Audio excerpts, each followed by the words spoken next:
Saya Muawanah NIM 1812010033 dari Fakultas Kehutanan Universitas Sumatera Utara, peminatan manajemen hutan 5. Di sini saya akan memaparkan diskusi saya tentang agroforestry dari metode vegetatif, praktikum, konservasi tanah dan air. Agroforestry merupakan suatu sistem pengolahan tanaman hutan yang dikombinasikan dengan pertanian atau disebut juga dengan sistem wanatani. Agroforestry dapat dikelompokkan menjadi dua sistem, yaitu sistem agroforestry sederhana dan agroforestry kompleks. Yang pertama, sistem agroforestry sederhana adalah suatu sistem pertanian di mana pepohonan ditanam secara tumpang sari dengan satu sama lain lebih jenis tanaman semusim. Pepohonan ini dapat ditanam sebagai pagar mengelilingi petak lahan tanam pangan secara acak dalam petak lahan, atau dengan pola lain, misalnya berbaris dalam larikan sehingga membentuk lorong atau pagar. Jenis-jenis pohon yang ada dalam sistem agroforestry sederhana ini dapat bernilai ekonomi tinggi, misalnya kelapa, karet, cengkeh, kopi, kakao, nangka, berinjo, jati, dan mahoni, atau yang bernilai ekonomi rendah seperti lamtoro dan kaliandra. Lanjut kedua, sistem agroforestry kompleks, hutan dan kebun. Sistem agroforestry kompleks adalah suatu sistem pertanian menetap yang melibatkan banyak jenis tanaman pohon berbasis baik sengaja ditanam maupun yang tumbuh secara alami pada sebidang lahan dan dikelola petani mengikuti pada tanam dan ekosistem yang menyerupai hutan.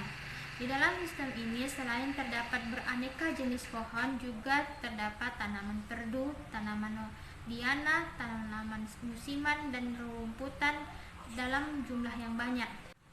Peranan agroforestry dalam bidang konservasi dan air. Yang pertama, dalam fungsi hidrologi maupun air terkait dengan fungsi hutan dan strata tajuknya sebagai salah satu pemegang peranan penting dalam siklus air.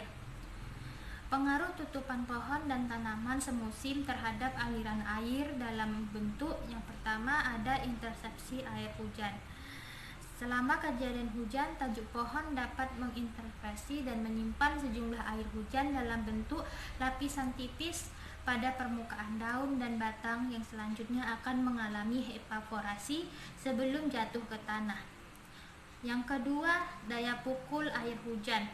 Vegetasi dan lapisan seara melindungi permukaan tanah dari pukulan langsung tetesan air hujan yang dapat menghancurkan agregat tanah sehingga terjadi pemadatan tanah. Yang kedua, infiltrasi air. Proses infiltrasi tergantung pada struktur tanah pada lapisan permukaan dan berbagai lapisan dalam profil tanah.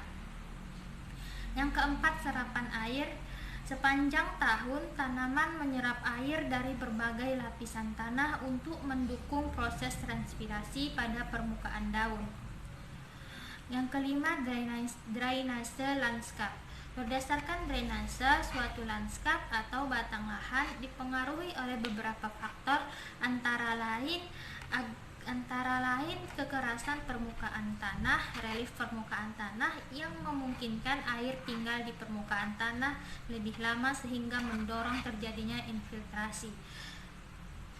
Yang kedua, fungsi dari konservasi.